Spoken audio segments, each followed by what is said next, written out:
Olá, eu sou o professor Gustavo Batista E eu, professor Gustavo Ferreira. e esse é o podcast O Fascinante Mundo do Sensoriamento Remoto. O maior podcast em língua portuguesa sobre sensoriamento remoto e geotecnologias. Do mundo. Olá, nós estamos começando mais um episódio do Fascinante Mundo do Sensoriamento Remoto, o maior podcast em língua portuguesa sobre geotecnologias do mundo. Episódio 170, e hoje a gente está meio baleado, professor Gustavo Ferreira e eu, porque depois de uma maratona no Simpósio Brasileiro de Sensoriamento Remoto em Florianópolis, nós retornamos hoje a Brasília e, como é dia de gravação do podcast, a gente não podia deixar de enfocar o que rolou no 20º SBSR. Tudo bem, Gustavo? Exatamente. Fala aí, professor, beleza? Cara, e assim, eu tava até comentando com a minha esposa que eu uso esses relógios para monitorar a atividade, né, e tal. Aham, E geralmente, bom, eu faço musculação todo dia, aeróbico, né, esteira e tal, aham, e dá assim, não chega a passar de 8.000 passos por dia, né? uhum, E só lá dentro do centro de convenções, né, no SBSR, primeiro dia foram 10.000 passos, olha o aí. segundo dia 12. Então a gente andou e andou pra caramba, conheceu muita gente, foi muito legal, e realmente é uma atividade que no final, assim, lá na hora a gente nem percebe muito, né, mas quando a gente estava voltando, assim, no aeroporto já, cara, o cansaço veio de uma vez, assim, tanto que eu nem senti o voo de volta. Eu fechei o olho e quando eu abri, já estava em Brasília já. Mas foi muito Exato. bacana, muito bacana. É, eu digo a você, a gente nem percebe? Não, eu percebo. Eu sinto dor nas costas, as pernas doem, e eu faço treinamento funcional 3 vezes por semana, né, de CrossFit, e me cuido, enfim, e estou sempre atento a isso, justamente para ter qualidade de vida, né? A ideia não é fazer atividade para envelhecer com dignidade, Sim, né? Para a gente poder carregar uma sacola, ir para um evento e não ficar tão estrupiado. Eu exatamente. imagino se a gente não tivesse essa atividade física, como seria. Sim, Teria sido muito mais cansativo. Eu me lembro de chegar no hotel todos os dias por volta de umas 10 horas da noite, depois de ter jantado, né, na rua e tal, tomar um banho e só querer saber de dormir, né? E no outro dia cedo acordar, a gente ia a pé para o evento e voltava. Como foi também, né, no SBSR que teve lá, acho que foi em 2007. Eu tive lá também, e eu fiquei num hotel no centro, ia a pé e voltava. É legal porque você vai conhecendo também um sim, pouco da sim. cidade, né? A gente fica o tempo todo no evento, eu não vi a cor do mar, eu Eu via do também não. banheiro, assim, tinha uma janela no banheiro que dava para uma vista assim de São José, né, que é a parte do continente já, a gente estava na ilha de Santa Catarina, né, em Florianópolis, e aí você via o mar, mas não sei se é salgado, se é É, doce, não tem noção nenhuma. Mas, sim, sim. enfim, mais um SBSR para mim e o primeiro seu, né, que você vai presencialmente. Sim, e já foi com direito a tudo, né, assim, pôster, teve apresentação oral, e foi muito bacana, assim, debutei e no início, assim, eu estava meio nervoso, mas foi muito bacana e não só para fins da minha carreira científica, vamos dizer assim, mas foi muito Uhum, legal, observar os outros trabalhos, como as coisas estão andando nas outras universidades, no próprio INPE, né, e uhum. o pessoal dividiu muito bem as sessões temáticas. É óbvio que não dá para acompanhar tudo ao mesmo tempo, mas a gente acaba Exato. pescando um pouquinho de cada e vai enxergando até algumas métricas, né, algumas tendências e tal. E é Uhum, muito bacana, não só da nossa área núcleo, assim, né, de processamento digital de imagens, mas outras também, tinha geoprocessamento também. Então uhum, é muito legal você ver assim, o tanto de ciência que a gente consegue produzir, assim, né, é tão diversificado com geotecnologias. Cara, tinha de tudo, tinha muito inteligência artificial, né, para todo tipo de aplicação. Então, cara, tinha a exposição que teve logo após a nossa, né? Com o uso de machine learning para, aliás, de deep learning, no caso, né? Para identificação de caracteres em cartas topográficas, enfim, que são mais antigas, né? Escaneadas. Então, você tem uma série de artefatos ali que deixa a coisa muito mais difícil de ser identificado. Enfim, tem as questões dos pontos cotados também, que às vezes é um X, né? Aí o cara, o algoritmo pode identificar como um nome, mas era para identificar os topônimos, né? As toponímias. E, cara, muito interessante. Então, assim, é uma coisa que é um pouco distante do que a gente faz, mas que né, a gente acaba vendo que essa área de inteligência artificial tem aplicações assim As mais diversas, né? variadas, né? Pois As é, mais e variadas. sempre contribuindo com geotecnologias, o que é muito legal, foi muito É. bacana. Eu gostei muito, né, de ter Esse, participado, de esse, escutar. esse, esse trabalho que você comentou aí, ele é distante em termos de área, né, de pesquisa, porque o autor é um grande amigo meu, Sim, sim. Alan Salomão, que é professor da UERJ, né, e está agora fazendo o doutorado dele em Ciências Geodésicas, e apresentou. Foi uma alegria encontrá-lo depois de tanto tempo. Nós trabalhamos juntos na Revista Brasileira de Cartografia. Agora ele está na RBGEL, já me disse que o orientador dele deve assumir a editoria do Boletim de Ciências Geodésicas. Então, assim, é um amigo muito querido de longa data e foi muito bom logo depois de você, né? O Gustavo fez a apresentação oral de um trabalho nosso. Eu tinha de certa forma, eu havia feito uma promessa a mim mesmo que eu nunca mais faria apresentações orais no SBSR, porque eu vinha vendo nos últimos anos, né? A última apresentação oral que eu fiz foi em 2009, em Natal, no simpósio de Natal. E de lá para cá eu sempre colocava pôster, porque eu falava, não, fica uma coisa mais pessoal, a pessoa vai lá, vê o pôster, você troca uma ideia, você pode tirar uma dúvida, você pode interagir de forma mais interessante. E eu estava vendo sempre algumas pessoas tentando desqualificar os trabalhos e tal, então eu achei uma postura um pouco ruim, que eu não vi tanto, ainda vi nesse evento, me aborreci num determinado momento, mas não tem sido tão constante como estava sendo nos anos de 2009, 2011, 2013. Eu vi muita gente assim, principalmente quando são desafetos, sabe? E aí a brincadeira deixa de ser você discutir a ciência em si para tentar desqualificar pessoas que são desafetos. Eu acho isso lastimável que aconteça, porque eu sempre entendi, Gustavo, que o ambiente de um simpósio, de um congresso, é um lugar para você levar os seus trabalhos iniciais, as suas primeiras investigações e tal, para ver se você está no rumo, para às vezes surgem algumas dúvidas, e é tão bom quando você pode interagir com outras pessoas e, com isso, trazer contribuições na bagagem para Sim. melhorar o seu trabalho. Em 2007, deixa eu só conferir se foi 2007 mesmo, SBSR de 2007, se foi Exato, em 2007, está aqui, confirmado. Em 2007, o simpósio foi em Florianópolis. E eu cheguei para apresentar um trabalho que eu estava começando a estudar.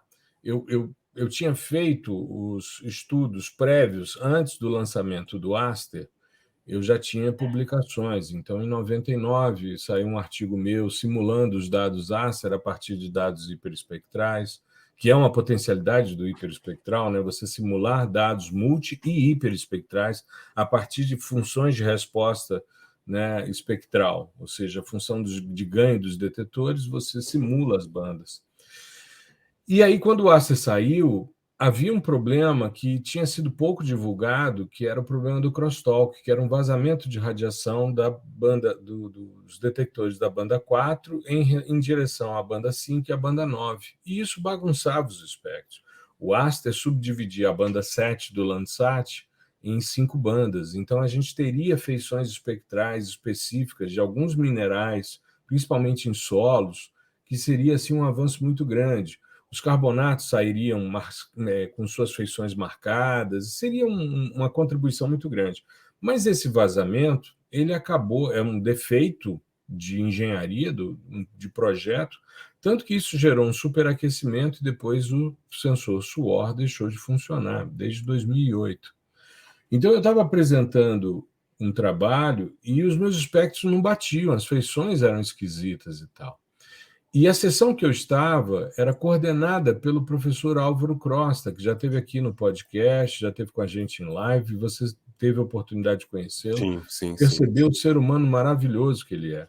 Exato. E aí, ele coordenando a sessão, eu fiz as indagações, os questionamentos, ele, antes de passar para a plenária, para abrir para as perguntas, ele disse, Gustavo, isso é um problema de vazamento que está acontecendo, foi relatado recentemente num special report do sensor, ele tem um contato muito estreito com o pessoal do JPL, enfim, e aí ele me passou todas as dicas, inclusive onde eu baixaria um aplicativo que tinha sido desenvolvido para tentar minimizar esses efeitos.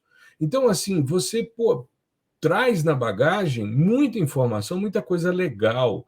Eu tive a oportunidade nesse simpósio de sentar com várias pessoas, com vários alunos nossos, dos nossos cursos online, com muita gente que nos segue nas redes sociais, para tirar dúvidas sobre os trabalhos, para fazer sugestões, para mostrar se o caminho está por aí ou não, né? Então, eu acho que essa é uma contribuição que a gente tem que dar. Aliás, você deve ter reparado isso, eu fico muito mais no networking, né? no encontrar as pessoas, rever os amigos, do que efetivamente assistindo trabalhos. Né? Depois eu leio os trabalhos que me interessam e tal. Mas eu acho que o simpósio tem disso. E aí eu tinha eu tinha feito essa promessa de não mais colocar como trabalho oral, mas o nosso trabalho era muito interessante, de avaliação dos dados do Superdove, da Planet, né?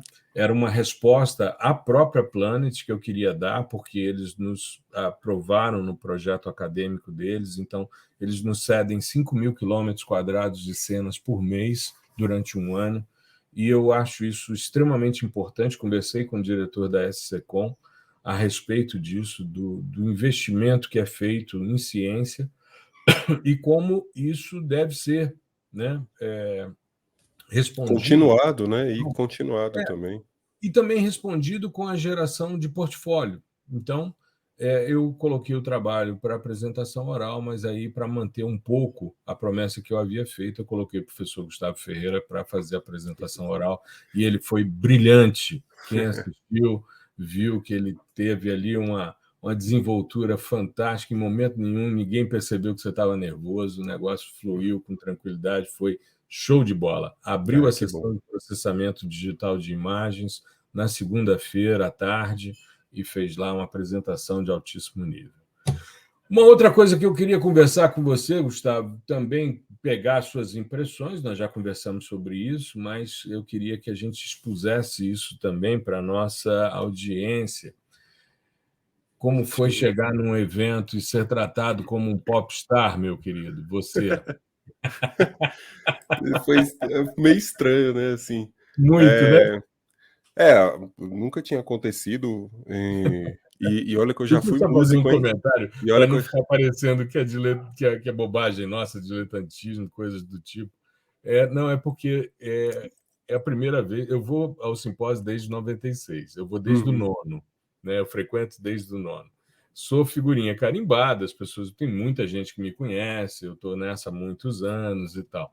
Mas é a primeira vez, porque o último que eu tinha ido foi em 2017. 2019 eu não fui, inclusive era o lançamento do Reflectância dos Materiais Terrestres, eu não pude ir. E tivemos depois a pandemia, então tivemos o ínterim, que foi virtual. Então, depois de 6 anos, eu voltei ao Simpósio Brasileiro. E foi muito interessante, porque foi a primeira vez, depois do podcast, depois da divulgação de ciência em redes sociais. E é impressionante como nós fomos... assim, tivemos a Bem oportunidade recebido, de né? conversar e de interagir com muita gente que a gente nunca esteve presencialmente. Alunos nossos, pessoas que acompanham o nosso trabalho, profissionais. Eu tive amigos que são professores na USP, que são professores na Unicamp, na URGS, em várias universidades brasileiras, pesquisadores do INPE, todos vieram falar conosco a respeito da importância do trabalho que a gente vem fazendo com o fascinante mundo do sensoriamento remoto, com esse podcast, e com as lives e as publicações diárias que fazemos sobre sensoriamento remoto e geotecnologias em geral. E foi muito interessante, porque teve muita gente conversando com a gente. O primeiro dia do evento, praticamente, nós só paramos para assistir a apresentação do professor Gustavo, e foi o dia inteiro interagindo com pessoas do Brasil todo, Sim. e muita gente. Por isso que eu falei da sensação do popstar, né? O tempo todo. Pois é, pois é. Posso tirar uma foto? Professor, assina aqui, dá um autógrafo. Eu falei, não, autógrafo não, porque eu não sou famoso. Se você quiser, eu te dou um abraço, eu tiro uma foto com você. Autógrafo não faz sentido, né? Só se fosse um livro, uma dedicatória. No livro, sim. Aí as pessoas compravam reflectância e tal, e traziam, aí eu dedicava. Nosso querido Paulo Menezes estava presente também no evento, Edson Sano também, então vários dos autores saíram autografando o livro. Beleza, faz parte. Mas dar autógrafo, tô fora. Pois é, então, e assim, eu não tinha muito esse costume. Olha que eu fui músico, né, durante muitos anos aí da minha vida, e nem Sim. lá eu tinha isso. Mas o que eu achava não era nem assim, tirar foto e tal, mas pô, te conheço das redes sociais e tal, não sei o que, caramba. E olha que eu nem tenho tanto assim, né, seguidor e tal. Uhum. E outra coisa legal é que, é claro, não é só para foto, não é só para dar um abraço ali, mas que o pessoal sempre falava assim do trabalho que eles estavam desenvolvendo, né? Então a gente acaba que tem uma noção mais ampla do que as pessoas estão desenvolvendo de fato. Porque às vezes Uhum. alguns, né, já são figurinha carimbada na comunidade, se manifestam ali sobre uma dúvida pontual. Uhum. Tá dando um erro aqui, tá dando um bug aqui, como que eu executo esse processamento? Agora lá, o cara já falava de todo o contexto. Eu tô fazendo estudo assim, assim, assado, e quero chegar nesse resultado. Então, essa é a parte legal. Acho que dá para a gente conversar com mais liberdade, né, Uhum. sobre os temas dos trabalhos das pessoas, e aquilo também acaba que aguça a nossa mente para futuros estudos, ou incorporar também o que essas pessoas andam fazendo no nosso fluxo aqui de estudos, de metodologia, enfim. Então, assim, foi muito legal, e tinha gente, pô, de todas as, vamos dizer assim, os estratos acadêmicos, né? Então, pô, o Uhum. cara tinha acabado de se graduar, ou a pessoa já estava no mestrado, no doutorado, né, já tinha terminado e estava desenvolvendo algum trabalho como professor de alguma universidade, e era sempre muito interessante ver o, o- a quantidade de coisa que estava sendo pensada ainda, porque se a gente coloca no simpósio, já tinha muita coisa publicada, mas Uhum. a conversa era sobre trabalhos que estavam em desenvolvimento, né? E outro braço legal também dessa conversa é a possibilidade de parcerias, né? De ajuda mesmo no trabalho, Exato. que muitos deles, eu queria aplicar o método tal, tal, tal, pô, você pode fazer assim, assim, aí a pessoa já, cara, você topa trabalhar comigo, me ajudar aqui e tal, a gente publica juntos, enfim,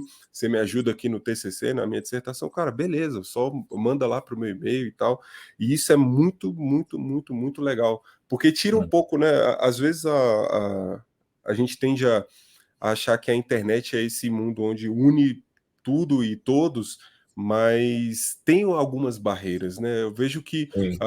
muitas pessoas ficavam assim, pô, é porque eu tenho vergonha de chegar lá no direct e tal, mandar um áudio, É. alguma coisa. Cara, pode mandar. E quando você tá ali tete a tete, a coisa fica mais fluida, né? Então a pessoa, pô, você já foi lá, cumprimentou ela e tal. Eu achei muito bacana. Tive acesso, né, ao que as pessoas estão desenvolvendo agora, muita coisa legal em diversas áreas. Então tem incêndio, áreas inundadas, a parte de mais florestal mesmo, né? De classificação. E assim, onde eu podia dar pitaco, eu dei também. E outra, só para finalizar essa questão do Popstar, outra coisa legal também foi estar junto com os nossos amigos, né? Que também Sim, são da área. E aí são o grandes pessoal players que do chegava, mercado, né? pois é, e o pessoal chegava para tirar foto com a gente ou com eles, né? E aproveitava, cara, vamos tirar todo mundo, né? Então a gente tirou muita foto assim, que era toda a galera gel ali com o pessoal. Foi muito bacana ter essa integração também, não só com os estudantes, enfim, as pessoas que estavam lá no simpósio apresentando, mas também com os nossos grandes amigos aí, que se tornaram grandes amigos, né? A gente ficou Exato. juntos aí durante todo o O evento simpósio, né? todo, o evento Andamos todo. juntos e tal, conversando, trocando ideia, não só sobre lançamentos e cursos e todas essas coisas, mas também sobre questões pessoais, sobre questões acadêmicas, né? Uhum. Então, principalmente entre eu e Christian, que estamos meio que no mesmo barco, né? Do barco do doutorado, e aí a gente trocou muita figurinha sobre as diferenças entre processos, né? Burocráticos ou não, o Uhum. que ele estava desenvolvendo na tese dele e tal. E daí foi muito bacana também ter essa interação com os nossos amigos aqui da internet. Eu percebo nessa análise inicial que, primeiro, a gente teve uma dimensão de como o nosso trabalho tem ajudado as pessoas. Então, hoje, por exemplo, hoje é o último dia do evento, a gente já tinha voltado, então a gente não participou do último dia, mas eu recebi algumas mensagens dos nossos amigos, esses grandes players do mercado digital de gel, e aí eu cito aqui o Henrique Gonzalez, da Ambiental Pro, a Maria Fernanda, da Ambiental Pro Dev, o Marcos e o Christian, ambos da Ambigel, o Christian da Scripts Remotes Ambigel e o Murilo Cardoso do Tecnologel, né, que é um grande podcast que está agora num processo aí de maturação, enfim, mas Murilo também está desenvolvendo seus trabalhos e a gente se conheceu, todo mundo, no digital. E é muito interessante porque a gente via alunos nossos, que são alunos do Henrique, que são alunos do Christian, do Marcos, né, da Maria Fernanda, todo mundo ali interagindo e se ajudando. Henrique me mandou hoje um pôster que ele viu que, dentro das referências bibliográficas, que foi um trabalho que eu avaliei numa live dele, né, ele fez uma Copa do Mundo dos mapas e pedia, na final eu participei, eu fui o jurado da final para escolher qual o melhor mapa, e a pessoa ganhou um prêmio em dinheiro. A pessoa, um dos concorrentes, estava com um pôster lá no evento e citando eventos que nós fizemos como revisão, como referência bibliográfica, sabe? O detecção de mudanças por Uhum. desmatamento na Amazônia estava como referência bibliográfica no evento. Então, é muito interessante isso, e todos nós, nas conversas que eu tive com todos os nossos amigos, né, esses grandes players, esses grandes influenciadores digitais na área de geotecnologias, porque esse é o nosso papel hoje, né? Todo mundo percebendo o quão a gente ajuda as pessoas. A gente consegue sair dos muros da universidade e a gente consegue ajudar muita gente. Então, é bem interessante essa análise de quanto a gente consegue. Bom, o simpósio teve 869 trabalhos, foram 192 trabalhos orais, entre eles o do professor Gustavo Ferreira e meu, né?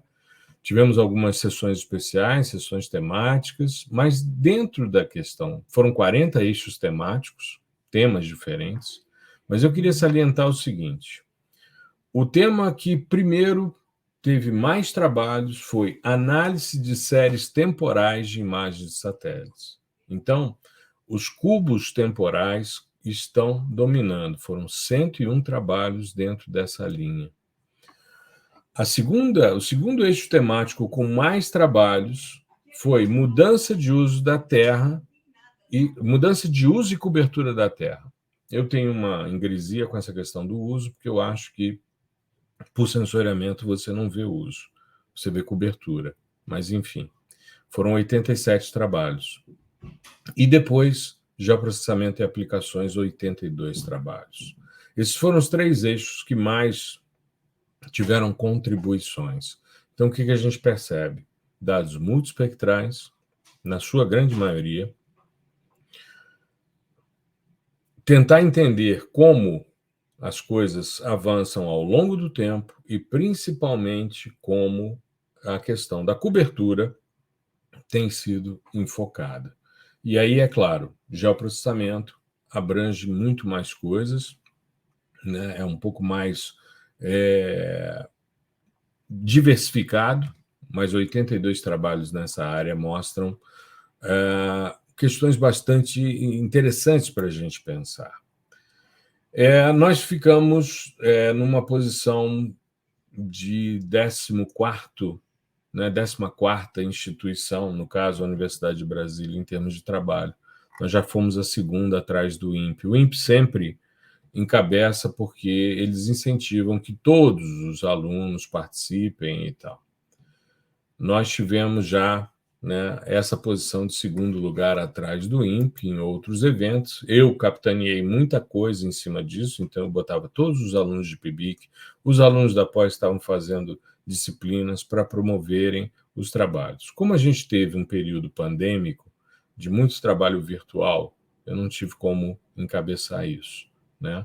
Mas nós tivemos uma posição interessante, ficamos em 14º dentro desse contexto. Nós, eu e você, né, participando, cada um com 3 trabalhos, 2 comuns, né, nós dois, e você tem um que você fez com seu grupo de trabalho, e eu tenho um que eu fiz com a professora Camila, né, sobre a questão de inclusão no sensoriamento remoto, mais especificamente a questão do daltonismo, né, a questão da cromatopsia, que foi um trabalho que a gente teve a oportunidade de participar.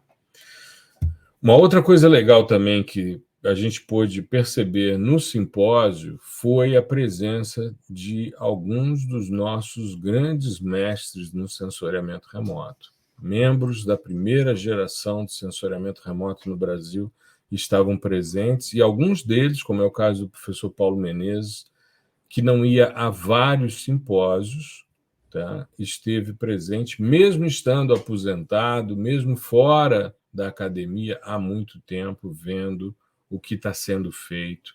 E foi muito legal poder encontrar o Paulo, o Edson Sano, a Evelyn Novo, né? E estar ali com toda essa sapiência reunida, né? É o tipo da foto, o Jales estava com a gente dizendo, professor, uma foto dessa pesa demais. Academicamente, ela é muito pesada, né? É muito Vai carregar só na semana que vem. Exato, demora para ser disponibilizado.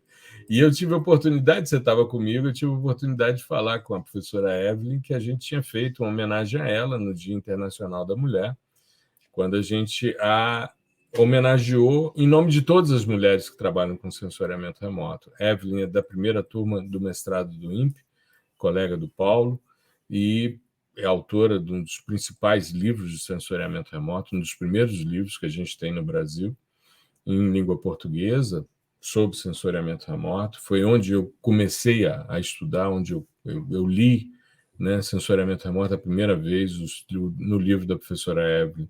Então foi muito interessante, e nós já fizemos um acordo com ela para em breve ela estar conosco aqui no fascinante mundo do sensoriamento remoto, para a gente rever um pouco dessa história, né, a gente trazer um pouco dessa discussão, né? Então a gente já tem o Mário, que vai falar sobre o Radam Brasil, assim que a gente passar essa questão dessa minissérie que a gente hoje interrompeu, né, do 0 ao 100, para poder falar do simpósio, mas a gente retoma na semana que vem para não perder, né, o pique.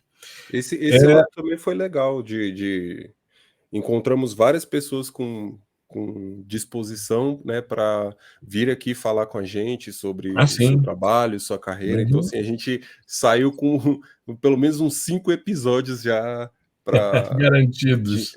Para chamar o pessoal e trocar uma ideia. Muito legal. Exato. Eu tô pensando aqui também em 2 coisas que me chamaram muita atenção. A gente, quando vai para o simpósio, a gente meio que mede o termômetro das tendências, né? Você falou muito sobre a questão da inteligência artificial, em especial Deep Learning. Eu vi um trabalho belíssimo na Red, né? o Gabriel, que é o diretor da Rede para a América Latina, ele me mostrou um esquema de videografia que eles estão fazendo, e a partir daí, da utilização do sistema sensor para vídeo, não só para os frames, para as cenas, mas o vídeo. Então, é interessante você ver uma imagem de satélite com animação, né? Ou seja, os veículos se deslocando, imagens de alta resolução. A detecção por Deep Learning do que é veículo, do que não é veículo, e uma binarização da cena.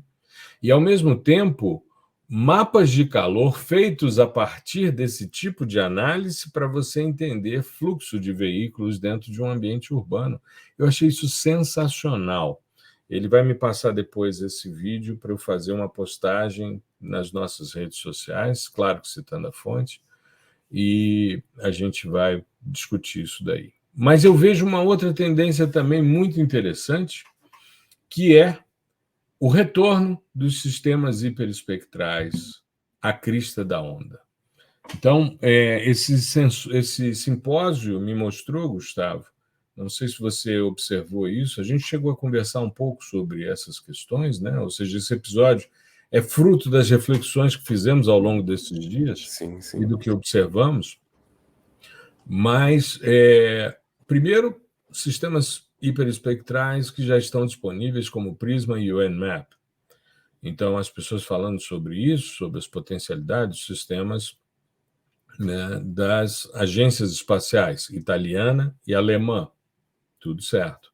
Já fizemos trabalhos com o Prisma.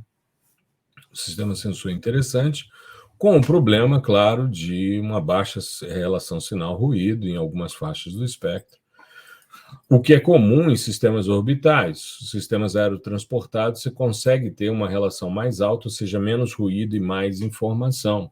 Mas é possível, dentro do hiperespectral, se selecionar faixas e trabalhar com feições específicas. Mas eu vi isso também, tanto na Planet como na Red. E tive a oportunidade, porque isso é um grande barato desde o início, eu sempre achei isso genial no simpósio, a feira com as grandes empresas, com os grandes setores, os stands. E eu tive na CELPER para conversar, né, que é a Associação de Especialistas Latino-Americanos em Sensoriamento Remoto, que eu sou sócio há muitos anos, você também se associou. E, além disso, né, tinha o stand do INPE, sempre tem, estava o pessoal do MAP Biomas, tivemos uma conversa muito boa também com o que está vindo, eles fizeram um trabalho muito legal agora sobre identificação de pistas clandestinas de pouso, usando o sensoriamento remoto, algumas técnicas de identificação. Perguntei ao César, que está coordenando isso pela Solvd, né, que é também o braço do MAP Biomas, que faz a parte de mineração e garimpo ilegal. Na mineração e no garimpo eles usam Deep Learning, mas para pistas de pouso, não. Mas é muito interessante a gente perceber nas empresas comerciais, principalmente na Planet e na Red, o surgimento de algumas constelações, alguns satélites hiperespectrais. E no caso da Red, além disso, satélites, né? A Red é uma empresa que agrega as empresas chinesas. E os chineses, eles se destacam principalmente em alta resolução. Então, eles têm uma constelação enorme de sistemas sensores de alta resolução. E agora eles têm, além disso, média resolução, hiperespectral, e isso, a planilha que ele me mostrou já estava defasada, porque já tem outros sistemas. E sistemas SAR, que também foi outra questão que me chamou muita atenção no simpósio. A Red com sistemas na banda C, na banda L, né? E alguns sistemas também em alta resolução na banda X. Então, essa para mim são duas tendências muito emblemáticas: a discussão do hiperespectral e a discussão do radar. Tivemos muitas sessões, muitas informações sobre radar, sobre perspectivas, sobre análise, muita conversa com pessoas que estão se apropriando de dados SAR principalmente depois do lançamento do PDI-SAR. Muitos alunos vieram conversar com a gente, pessoas que estão fazendo o curso, para a gente poder perceber que realmente a gente estava num caminho certo, ou seja, o mercado está demandando cada vez mais, não só o mercado do agro, como o mercado de detecção de degradação ambiental, como também as análises, né, de defesa, de desastres, enfim, tem se expandido bastante. E o hiperespectral, na crista da onda, novamente, o que eu fico muito feliz, porque é a minha área Isso de é bom. doutorado e eu tenho um carinho imenso pelos sistemas hiperespectrais, né? Foi assim, eu vi muito também do SAR, né? Várias sessões dedicadas a isso, Uhum, aplicações e tal. E essa questão do hiper também, que embora as pessoas alguns não entendem ou não tem assim uma prática, né?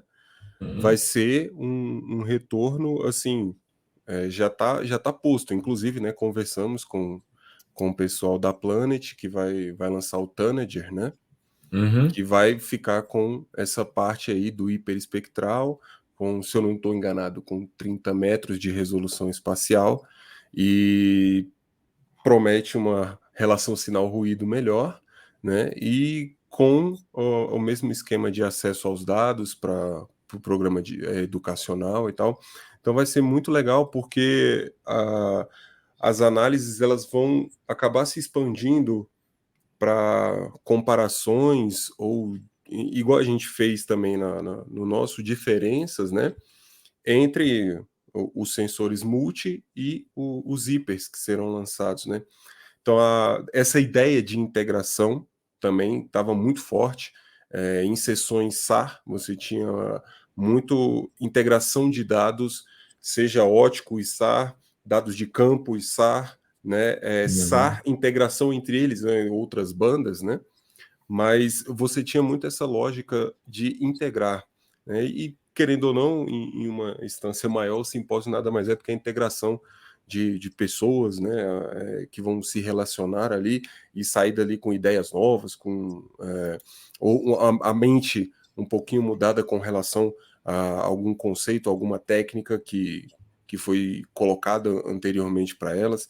E é isso, eu acho que isso o que traz, né, seria a palavra-chave para mim, é integração. Então, não só de uhum, dados, mas de pessoas, de técnicas. A gente viu muita integração de técnicas, tinha muita análise do tipo, o cara entrava com uma cadeia de processos que já era percebida, já tinha uma consolidação na academia, já era consolidada, e daí no final ele derivava para um deep learning da vida, um machine learning, para extrair ali uma feição específica ou uma componente do dado que você só tem como extrair via essas técnicas de inteligência artificial. Então, uhum, muito esses mix, né, de técnicas, até mesmo um mix de técnicas mais rebuscadas, como inteligência artificial, e também interpretação visual, né, que seria uhum, aí uma das mais simples de se executar, né, porque para interpretar você tem que ter um background conceitual bem abrangente. E exato. assim, o legal é esse, você teve técnicas bem simples, então também logo não sei, não, foi depois da palestra do Alan, né, com a questão lá das cartas e tal, Hum. teve um trabalho sobre identificação de corpos d'água, né, ou em eventos de inundação, Foi o Laércio do INPE que fez isso, um trabalho nesse sentido. em eventos de inundação com uma aplicação, uma abordagem muito simples, né, que é Uhum, a transformação de cor do RGB para o IHS. E daí ele pegava só uma componente do IHS, que era a que fazia no histograma uma separação maior entre o que é uhum, água e o que não é. E aí por quê, né? Tudo tem uma aplicação, né? Por exemplo, às vezes você para esse tipo de evento, um desastre, você tem que dar uma resposta muito rápida. E aí você não vai ficar Isso. rodando um deep learning absurdo, uma rede neural com, cara, zilhões de pesos, vai demorar um mês para rodar, para dar resposta para o cara do evento que acabou de acontecer. Você tem que fazer um negócio Uhum. rápido, né? E hoje em dia, esse Rápido e tipo de eficiente, técnica, né? Rápido e hoje em dia eficiente. esse tipo de técnica é bastante simples de ser calculado, né, em termos computacionais. Então, Uhum. assim, tem para todos os mundos, tem para todos os gostos, né? Eu pensei assim, cara, vou chegar lá, vai ter só deep learning, sabe? Os caras vão. Mas não acaba que, É assim, uma integração, como você é, disse. É tem gente de muita integração. tudo quanto é área, né? Exato, porque às vezes a gente fica, principalmente a gente que está trabalhando com isso, por exemplo, as referências que eu leio para o meu doutorado, 90%, tirando as da descrição da minha área de estudo, né, geograficamente Uhum. falando, 90% é sobre inteligência artificial. Então a gente começa a ficar enviesado, do tipo, cara, só estão usando isso, o pessoal só usa isso, só usa isso. E aí você entra num evento desse e dá uma refrescada na mente, vê outras coisas, outras Exato, abordagens. Isso é exato. muito interessante, cara. Outras lógicas, né? Outras formas de pensar a solução de um certo problema, que todo Uhum. mundo pensa de uma forma e a pessoa, cara, eu consegui implementar, mas invertendo a lógica, ou enfim, adicionando um passo que as pessoas ainda não pensaram. E isso é muito bacana, né? Porque traz essa oxigenação aqui pra gente. Eu acho que o evento ele tem sempre algumas coisas que são muito importantes para a gente pensar. Primeiro, é essa questão da gente ver o que está acontecendo. A gente ter um termômetro do mercado, a gente ter um termômetro da academia, a gente ter um termômetro da sociedade civil, porque as demandas de sociedade civil são atendidas. Sim. Depois a gente tem a oportunidade das redes de interação. Muita coisa interessante surge a partir daí. Né? Você falou a quantidade de pessoas que a gente já combinou de fazer episódios de podcast. Perfeito, porque você faz interações, não só para divulgação, mas também para você poder avançar em pesquisas. Né? É muito comum as pessoas, você vai passando pelos posts, as pessoas, professor, posso explicar meu pôster para você? Eu falei, claro. Aí vai explicando, você vai fazendo considerações, aí depois tira uma foto, aí postam nas redes sociais, isso é muito legal. Né? E, além disso, a gente ter a possibilidade da gente refrigerar a nossa forma de pensar. Então, a gente está trabalhando dentro de uma perspectiva, como você está envolvido agora numa tese de doutorado, então você fica meio que parado ali em torno daquilo.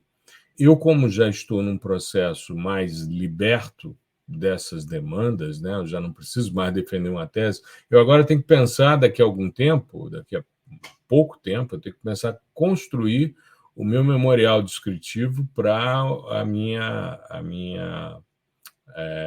mudança para titular.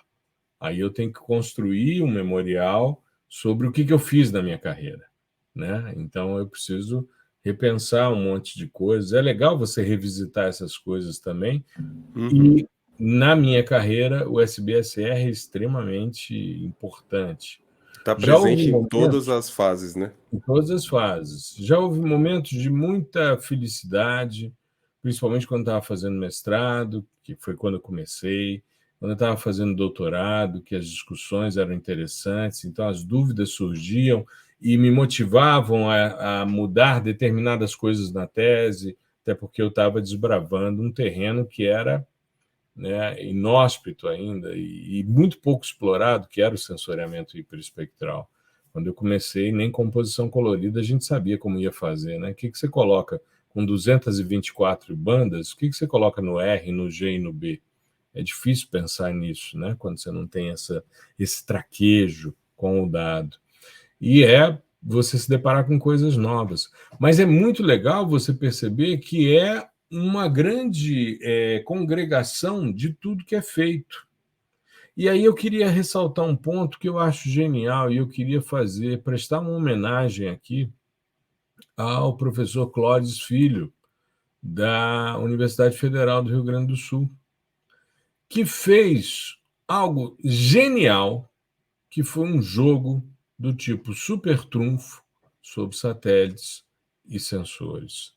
O Clodes fez um evento tão interessante que eu não consegui entrar na sala. Também não. De tão cheia que estava a sala.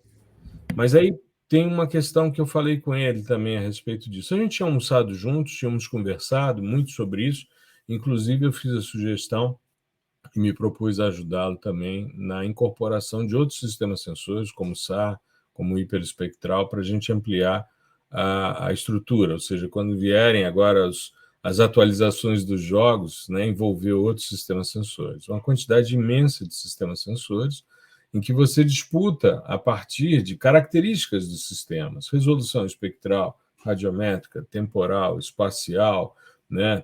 Enfim, tem um monte de características ali, faixa do espectro coberta, coisas do tipo. Sim. E muito legal porque você começa disputando entre os sistemas sensores, isso faz com que as pessoas comecem a entender o que eles têm, e depois para que serve. Ou seja, ele apresenta uma demanda real, um problema, né? E aí entra a lógica do aprendizado baseado em problema, e aí qual é o sistema sensor, ou seja, qual é a carta vencedora que vai resolver melhor aquela questão. E Isso eu é comentei com muito, ele. muito didático, né, cara? Exato, exato. E assim, o pessoal. Porque a gente fica sempre fechado em sistemas sensores mais conhecidos, né, e tal. Convencionais, né? Mais E não tem a dimensão do usuais. tanto que existe, mas o baralho do professor Clodes é um negócio assim, uma torre, é coisa É, pra caramba.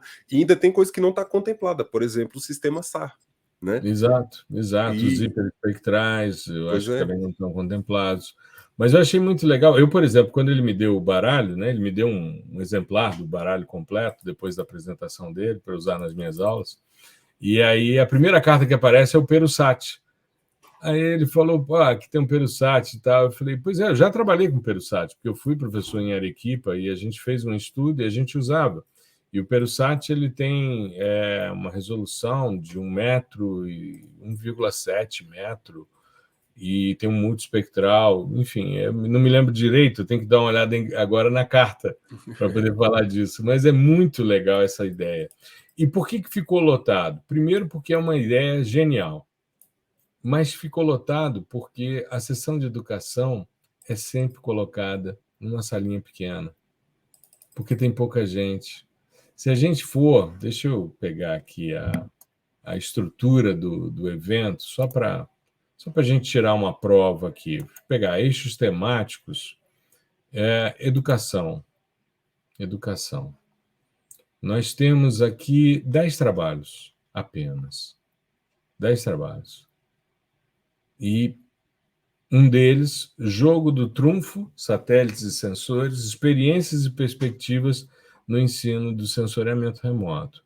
Professor Clóvis de Oliveira Andrades Filho e mais alguns colegas. 10 trabalhos apenas sobre a utilização, né, de ensino. Eu fico muito feliz porque o segundo trabalho dessa sessão é a avaliação da percepção dos produtos de processamento de imagens de radar para pessoas portadoras de daltonismo tipo acromatopsia, coordenado pela professora Camila de Oliveira, que foi minha aluna, nossa aluna no PDI-SL, eu e mais 3 estudantes, entre eles o Antônio Emanuel Souta Veras, que é portador de acromatopsia. Para quem não sabe, a acromatopsia é o indivíduo que não tem cones, ele só tem os bastonetes, então ele percebe níveis de cinza e movimento, intensidade de luz e movimento. Ele não vê cor. E ele pegou, por meio de um processo que a professora Camila desenvolveu com ele, de grid da cena e padrões dentro de dados SAR, ele fez classificação de imagens, ele fez processamento usando esse tipo de dado. Só para você ter uma ideia, Gustavo, a cromatopsia atinge a 0,00005% da população mundial. É o tipo mais raro de daltonismo.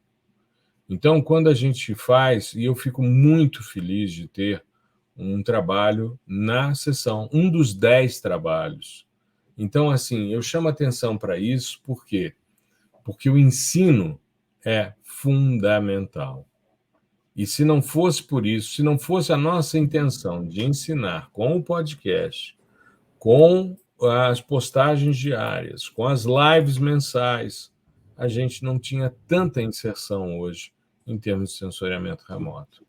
Nem Então, estaríamos aqui falando. aliás, conversando com a professora Evelyn e com o professor Paulo Menezes, ela disse que achava que era fundamental isso, porque as pessoas se aposentam e as coisas vão se acabando. Então, ela está muito angustiada pelo processo de aposentadoria dos colegas do INPE e a não reposição dos quadros. Ela estava me dizendo, estou muito preocupada, por exemplo, com a área de radar, porque os 2 pesquisadores, que são o Fábio Furlan e o Mura, né, eles estão caminhando para a aposentadoria, que é um processo natural, e ela falando sobre a necessidade de se renovar, porque senão se perde. E quando a gente vê uma sessão, foi colocada uma das menores salas. Tem poucos trabalhos. Mas ninguém esperava que a sacada do Clodes de colocar um jogo tipo Super Trunfo, com cartas de sistemas sensores e satélites, para fazer com que os alunos entendessem. Ele me disse, meu problema é que os meus alunos não guardam as informações, as características dos sistemas sensores. Jogando, quem sabe, eles aprendam. Então, é genial e, ao mesmo tempo, é temerário, porque quando a gente pega a CELPER, que é a Associação, né, de Especialistas Latino-Americanos em Sensoriamento Remoto, você tem, num ano, que é diferente do ano do SBSR, que também é feito pela CELPER, né?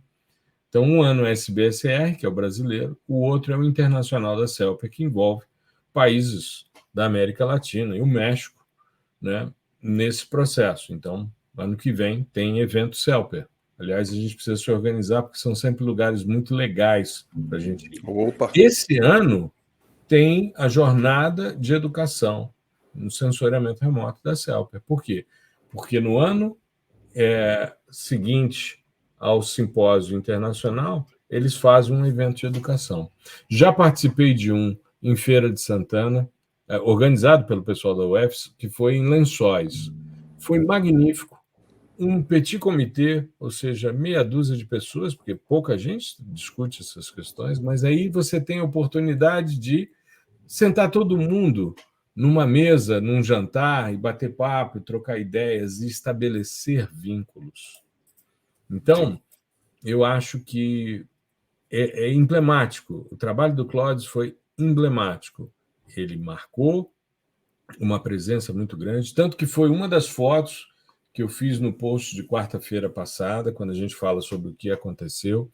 Eu peguei as coisas que, para mim, são mais importantes. Está com o meu grupo de pesquisa SAR, que é encabeçado por você, pelo Andrés, pelo Jales, eu, né, como o mentor intelectual dos trabalhos, e juntar a Isadora, que é a pessoa que nos pediu para montar o podcast, que foi a musa inspiradora, né? Chegou para a gente, sugeriu. Rolou foto e tudo.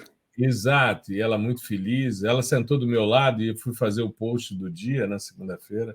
Ela disse que queria... Aí eu fui explicando para ela como é que eu fazia, né? Era o post que você tinha feito sobre modelo linear de mistura espectral usando Python, e aí eu fui mostrando para ela, o Gustavo posta aqui, aí eu pego a informação, levo para cá, daqui eu desdobro para cá, para cá, para cá, aí amanhã a postagem é minha, então eu vou fazer assim, assim, assado e tal.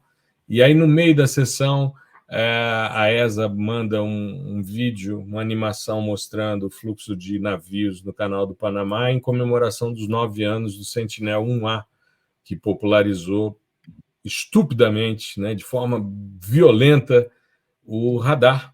Né? É graças ao Sentinel-1A que a gente tem a popularização aí dos dados SAR, muita gente utilizando, porque dados gratuitos são dados que chamam a atenção e as pessoas vão correr atrás. E aí chegamos, então, aí eu mostrei para ela como é que eu fazia o post, eu fui fazer um vídeo, né, com animação, aí mostrei quais as ferramentas, tudo no celular ali, para mostrar para ela como fazia. E foi ela que sugeriu que a gente fizesse o podcast. Então, hoje a gente está gravando o episódio 170, não podemos deixar de falar dela, né? E eu acho que é isso, é a gente aproveitar essas grandes ideias, essas grandes sacadas, como o trabalho do Clodes, como a presença do Paulo Menezes, né? Os meninos do Dematê, lá do Laboratório de Solos da Exalc, que o Dematê coordena, estavam conversando comigo e sobre possibilidades de trabalho, dúvidas que eles estavam tendo. E aí o Dematê passou e falou: gente, olha lá, o Paulo Menezes está ali, o Edson Sano. Aí o garoto virou e disse: Edson Sano? Eu achei que ele era só um nome em artigos. Aí eu falei: não, ele não é um avatar, ele existe. Aí eu cheguei e falei: Edson, abracei ele e falei: Edson, os meninos estão achando que você é só nome em artigo. Eu falei: ele existe, aqui, é de verdade. E aí, mó barato, os meninos tiraram fotos com eles e tal. E é muito legal a gente render homenagens a quem veio antes da gente e quem nos ensinou. Cara, esse é o Sem Sensoriamento Remoto hoje é graças ao Paulo, ao Edson e tantos outros que construíram, que fizeram parte da minha história, né? Eu tenho que pensar na minha história porque ela me trouxe até aqui, mas eu tenho que olhar daqui para frente. E o simpósio é um grande momento para a gente repensar as coisas, olhar para frente, saber que tempos atrás era drone, todo mundo só falava de drone, agora hiperespectral e principalmente radar. Então, a brincadeira continua, Sim, né? exatamente. Nesse sentido, não é não, E a Gustavo? gente gosta bastante disso. Que continue desse jeito. A gente está devendo ainda um treinamento em hiperespectral, mas em breve a gente se organiza nesse sentido. Assim que esse pessoal lançar aí, né, e disponibilizar os dados também, que aí a gente pode brincar com outros, né, com outros dados, talvez mais recentes e tal, e isso Mas já também dá com o torna a coisa Prisma e legal. com o Nmap, já dá para a gente fazer, já dá para a gente brincar. E com o velho e bom Everest também, que tem dados disponíveis antigos, e como exemplo, funciona bem. Né? Então, É a gente perfeito. pensar nisso. Sim, sim. A série PDI aparentemente não terá fim. A série PDI de Não. treinamentos, né? A gente até nas reuniões, cara, vamos fazer o PDI tal, PDI tal, PDI tal. Aí depois a gente dá uma parada, né? Acho que aí fecha a série PDI. Aí você sempre fala: não, tem o PDI assim, tem o outro, tem o outro, tem o outro. Cara, então Exato. o negócio tem inúmeras possibilidades e a gente gosta disso mesmo, de divulgar, de mostrar para as pessoas não só como fazer, mas que pode fazer, né? Que as pessoas podem se apropriar daquilo, não é uma obrigação, né? Mas que é legal você ter acesso. Isso é o primordial. Você não precisa ser o cara da área ou gostar de tudo, mas você precisa pelo menos ter acesso àquilo. Como é que você sabe que você não gosta de uma coisa se você nunca viu, né? Nunca comi, não gostei, né? Exato. Não é Então, por aí, né? Você tem que nossa ideia, experimentar e saber exatamente. para que serve. Sim, sim. Aquele eixo que eu falo dos 4 eixos, é o eixo dos sistemas sensores, é saber que tipo de dado você vai utilizar. Né? Exato. E a gente coloca sempre nessa. Muita gente me Sim. procurou no Coffee Break, depois da sessão que os caras falaram de hiperespectral, das perspectivas futuras, muita gente veio atrás de mim porque eu sou autor do primeiro livro em português de sensoriamento remoto e hiperespectral, que, aliás, estava sendo comercializado lá pela Oficina de Textos. Né? O Reflectância também, muita gente adquirindo os livros e levando lá para a gente autografar. E aí os caras vieram conversar comigo e tal, a respeito, e falando, eu falei, olha, aí é a mudança da forma de pensar. Você está acostumado a pensar em fluxo radiante refletido. Quando você vai para o hiperespectral, o foco é na absorção.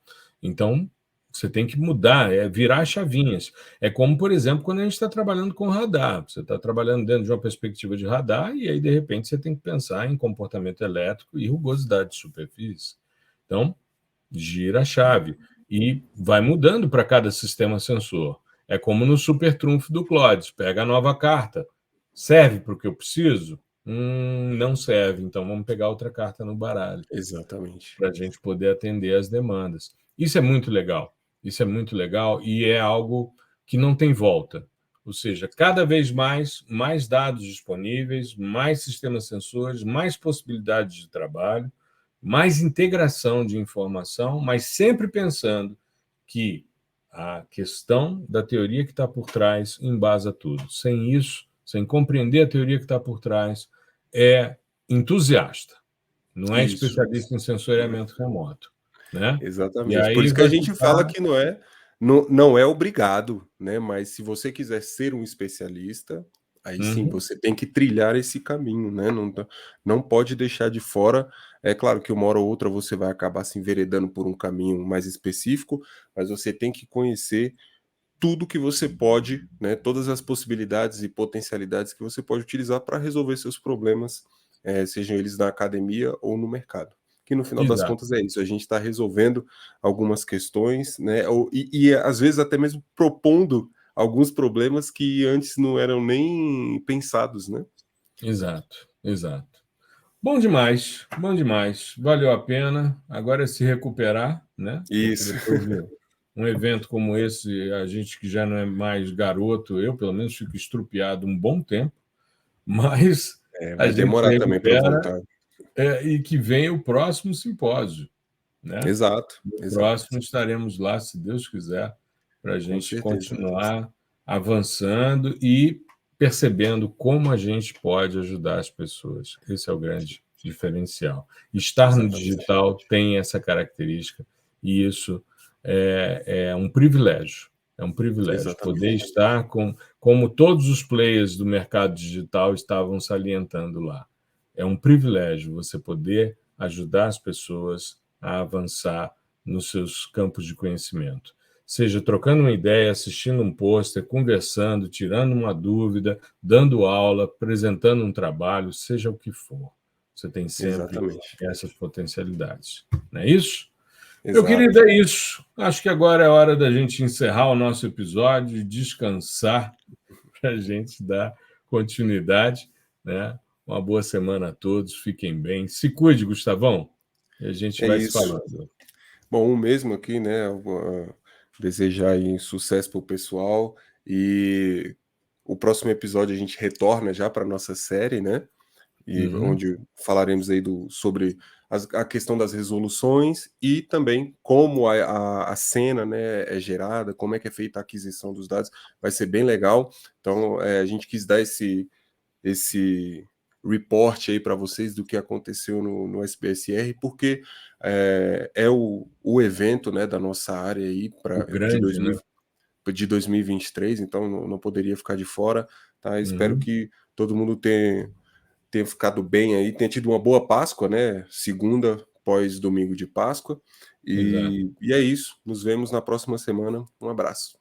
E uma sugestão só: quem quiser ver os trabalhos que foram apresentados no Simpósio Brasileiro de Sensoriamento Remoto, é só entrar no site 2023.sbsr.com.br e ali na página de início, embaixo, você tem lá os anais 2023, os proceedings. Você clica nele, aí você vai ter acesso a todos os artigos que foram publicados, inclusive os nossos, né? É só procurar lá Exato. o professor Gustavo Ferreira ou o professor Gustavo Batista. Tá legal?